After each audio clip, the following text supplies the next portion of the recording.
पावसाळा सुरू झाला की गरमागरम काहीतरी खायची इच्छा होते ना. मग आज आपण बनवणार आहोत बाहेरच्या दुकानापेक्षाही जास्त खुसखुशीत गोल्डन आणि टेस्टी स्वीट कॉर्न पकोडे.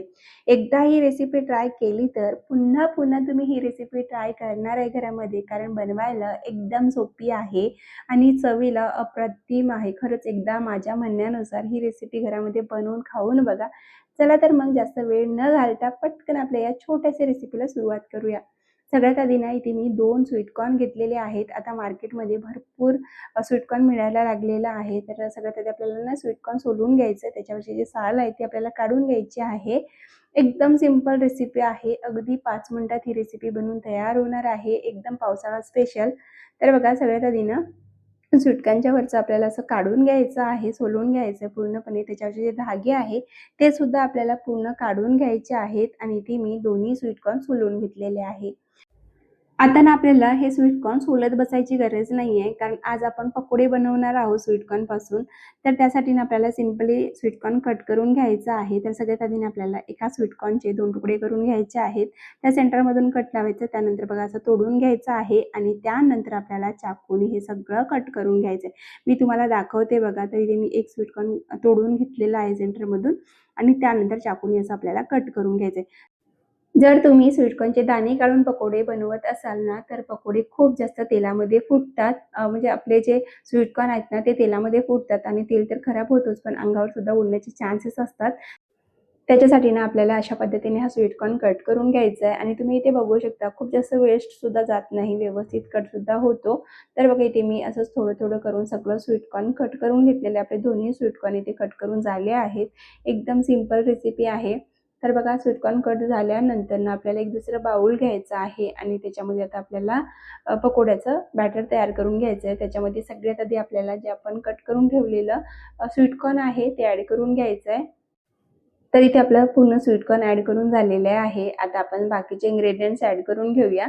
तर बघा, इथे मी घरात जी वाटी आहे त्या वाटीने आपल्याला 1 वाटी इतकं बेसन ॲड करायचं आहे. त्यामध्ये अर्धा चमचा इतकं मिरची पावडर ॲड करायचं आहे. पाव चमचा हळद, पाव चमचा गरम मसाला, अर्धा चमचा धने पावडर ॲड करायचा आहे. अर्धा चमचा इतकं चवीपुरतं मीठ ॲड करायचं आहे. 2 हिरव्या मिरच्या बारीक चिरून ॲड करायचं आहे. त्यानंतर भरपूर सारी बारीक चिरून घेतलेली कोथिंबीर ॲड करायची आहे आणि आता आपल्याला हे सगळं हाताने छान असं मॅश करायचं आहे. थोडेसे स्वीटकॉर्न इथे आपले फुटले पाहिजे, तसं आपल्याला इथे हाताने व्यवस्थित मिक्स करून घ्यायचं आहे हा सगळा बॅटर.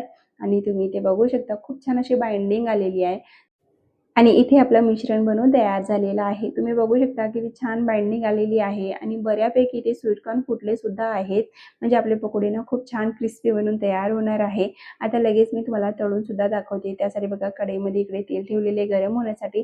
तेल छान कडकडीत गरम करायचं, जसं आपण भज्यासाठी करतो की नाही तसंच तेल गरम करायचं.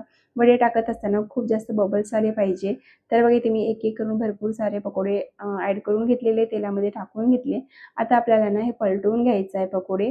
पकोडे टाकत असताना गॅस हाय फ्लेमवर ठेवायचं आणि ज्यावेळेला थोडीशी हलकीशी गोल्डन लेअर येते त्यानंतर गॅस मिडियम करायचं आणि मिडियम गॅसवर आपल्याला अलटून पलटून दोन्ही साईडनी जोपर्यंत पकोडे छान असे क्रिस्पी होत नाही, गोल्डन कलर येत नाही, तोपर्यंत तळून घ्यायचे. आणि तुम्ही ते बघू शकता किती सुंदर कलर आलेला आहे. आता आपण हे काढून घेऊया. आणि मी एका वेळेला भरपूर सारे पकोडे तळायला टाकले होते. तर एकाच वेळेला भरपूर पकोडे सुद्धा जर तुम्ही अशी एक पसरट कढई घेतली ना, तर त्याच्यात भरपूर पकोडे बनवून तयार होतात. तर पहिली बॅच आपली बनवून तयार झालेली आहे आणि इथे मी तुम्हाला गरमागरम स्वीटकॉर्न पकोडे सर्व्ह केलेले आहेत. तर तुम्हाला ही रेसिपी कशी वाटली? आवाज ऐका एकदा, किती छान असा कुरकुरीत आवाज येतोय. तर तुम्हाला ही रेसिपी कशी वाटली कमेंट करून नक्की सांगा. व्हिडिओ जर आवडला असेल तर व्हिडिओला लाईक करा. त्यासोबत चॅनलला सबस्क्राईब करायला विसरू नका. अशाच भरपूर साऱ्या पावसाळी स्पेशल रेसिपी अजून येणार आहेत चॅनलवर. तर पुन्हा भेटू पुढच्या व्हिडिओत. तोपर्यंत बाय बाय.